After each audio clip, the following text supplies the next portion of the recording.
Hello, நம்ம இப்போ பார்க்க போகிறது இல்லஸ்ட்ரேஷன் 2. அதாவது ABC Limited has 3 cash generating unit. அதாவது India has 36 impairment of assets. Impairment of assets அப்படின்னும் போது பார்த்தீங்கன்னா ரொம்ப சிம்பிள். ஃபஸ்ட்டு நமக்கு ஃபார்முலா வந்து தெரியுன்னா இம்பேர்மெண்ட் அசட் வந்து carrying value minus recoverable amount.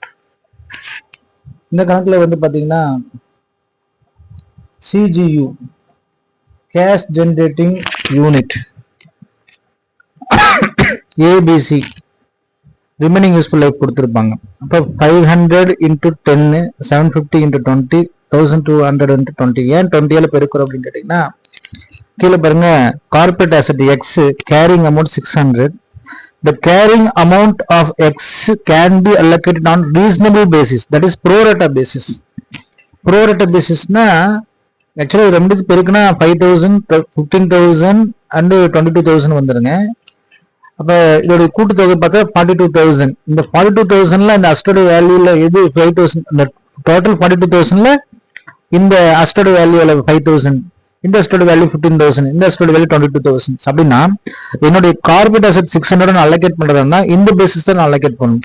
எந்த பேசிஸ்ல அந்த ரிமைனிங் யூஸ்ஃபுல் லைஃப் அப்போ டோட்டல் வேல்யூ ஆஃப் அசட்ஸ் எனக்கு கிடைச்சிச்சுன்னா அந்த வேல்யூ ஆஃப் அசட்ஸ்ல யூஸ் பண்ணணும். அப்படி இல்லைன்னா 2:2:1, அதாவது 2:2:1 அப்படின்வாங்க.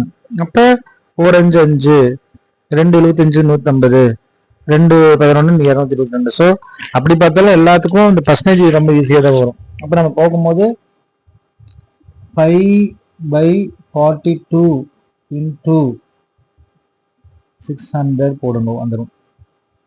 செக் பண்ணி பார்த்துக்கோங்க.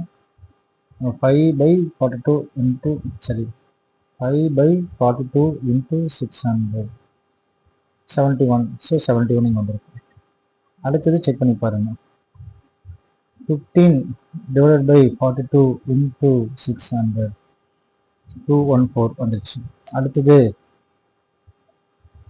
5/42 into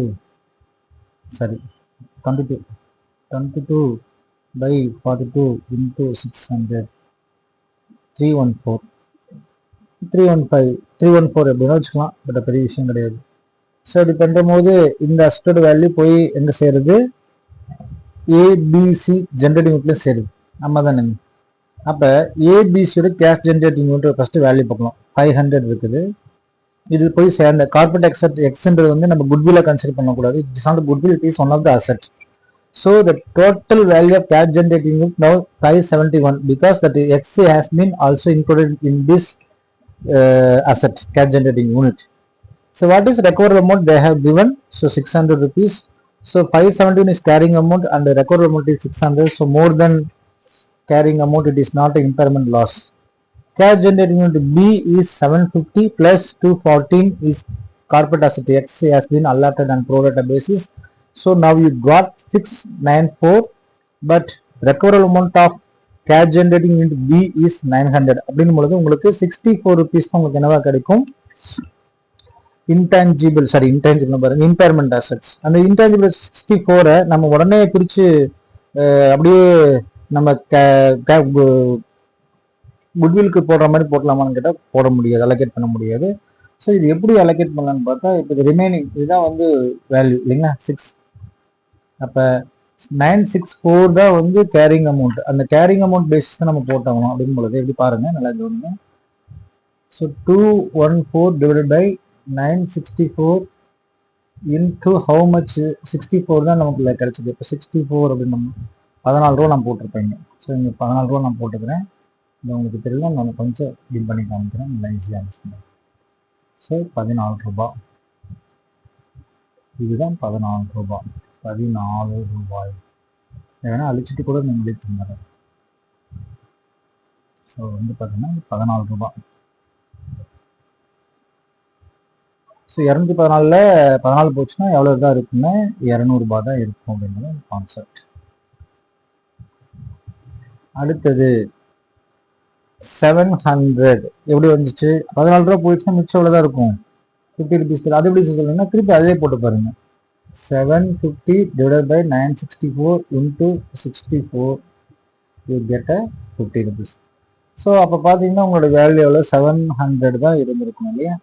7 + 200 ரிவைஸ்டு கேரிங் வேல்யூ 900 இந்த 571. ஸோ இங்கே 6 எடுத்துக்கூடாது. ஏன் அப்படின்னா ரிவைஸ் ரெக்கவர்ட் அமௌண்ட் வந்து எக்ஸ்ட்ரா போயிடுச்சுனால அதை எடுத்துக்கூடாது. Carrying amount whichever is lower எடுத்துக்கணும் அப்படிங்கும்போது 571. இப்போ எல்லா இடத்துலையும் 6 எடுத்து தப்பாக போயிடும். இந்த 900 எடுத்துக்கலாம் பிகாஸ் இங்கே என்னன்னா இதான் ரிவைஸ்டு, இதான் என்னோட ரெக்கவர்ட் அமௌண்ட்டு. ஸோ அதுதான் எடுத்துக்கணும் விச் எவர் இஸ் லெஸ். அப்போ 571 900. அடுத்தது வந்து பார்த்தீங்கன்னா 1100 315 அலோகேட் பண்ணது. ஸோ அப்போ 1415 கிடைச்சிருச்சு. அது அதே கான்செப்ட் தான். ஸோ எனக்கு 15 rupees இம்பேர்மெண்ட் லாஸ் வந்துருக்குது. இந்த இம்பேர்மெண்ட் லாஸ் வந்து நான் எப்படி அலோகேட் பண்ணா கேரிங் வேல்யூ தான் அலோகேட் பண்ணணும். பார்த்தீங்கன்னா தெரிஞ்சிடும். 315 டிவைட் பை 1415 இன்ட்டு 15 போட்டால் you will get an answers 3 rupees. So இதையும் கழிச்சு பார்த்தீங்கன்னா you will get a answers. Record amount கழிச்சாச்சு. ஸோ ரெக்கார்ட் அமௌண்ட் இங்கே 1400 கொடுத்துக்கலாம். ஸோ எல்லாமே இங்கே கொடுத்துக்கிறோம் 1400. அப்போ இது 1400 எடுத்துக்கணும். நம்ம ரெக்கார்ட் அமௌண்ட் தான் ரிவைஸ்டு கேரிங் அமௌண்ட் எடுத்துக்கலாம் இல்லைங்களா. அப்படி பார்க்கும் பொழுது இந்த 3 வேல்யூவும் இன்க்ளூடட் கார்பரேட் அசெட் எக்ஸ். அந்த ஒய்ன்றது வந்து அலோகேட் பண்ணாதனால தனியாக இருக்குது இல்லைங்களா. அந்த தனியாக இருக்கக்கூடிய 200 எடுத்து பார்த்தீங்கன்னா மொத்தம் என்ன ஆயிடுச்சு உங்களுக்கு 3071 இருக்குது கேரிங் அமௌண்ட். ஆனால் ரெக்கவர்ட் அமௌண்ட் 3200. அதாவது கேரிங் அமௌண்ட்டை விட ரெக்கவரபிள் அமௌண்ட் என்னவா இருக்குது அதிகமாக இருக்கிறதுனால இந்த இம்பேர்மெண்ட் லாஸ் என்பது கிடையாது அப்படிங்கிற இந்த கேள்வி. ரொம்ப ரொம்ப சிம்பிளான கேள்வி. ஒரு தடவை கான்செப்ட் நல்லா படிங்க. நான் சொன்ன ஒர்க்கிங்ஸ் வந்து நல்லா பாருங்கள். காப்பி பண்ணிக்க முடிஞ்சா டவுட் இருந்தால் எனக்கு தெரியும் நான் சொல்கிறேன். தேங்க்யூ.